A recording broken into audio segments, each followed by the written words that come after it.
तुम्हाला वास्तुशांती करायची आहे आणि तुमचं 3 मजली घर आहे. खाली तुम्ही पूर्ण पार्किंग ठेवलंय आणि वरच्या मजल्यावरती पहिल्या मजल्यावरती तुमचा हॉल आणि किचन आहे.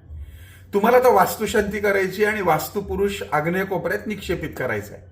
तर प्रश्न असा पडतो की पार्किंगमध्ये वास्तुपुरुष निक्षेपित करायचा का पहिल्या मजल्यावर करायचा.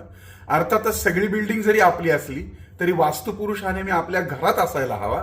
म्हणून पहिल्या मजल्यावर जर तुम्ही राहत असाल आणि खाली पूर्ण पार्किंग असेल तर पार्किंगमध्ये वास्तुपुरुष निक्षेपित करायचा नाही, म्हणजे वास्तुपुरुष आपल्याला पुरायचा नाहीये.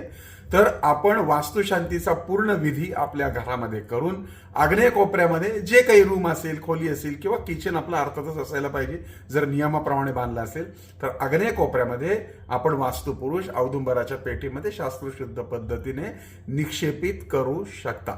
त्याच्यावरती काही ओझं बिझं आलं तरी टेन्शन घेऊ नका, परंतु पार्किंगमध्ये वास्तुपुरुष निक्षेपित करायचा नाही. कळलं का?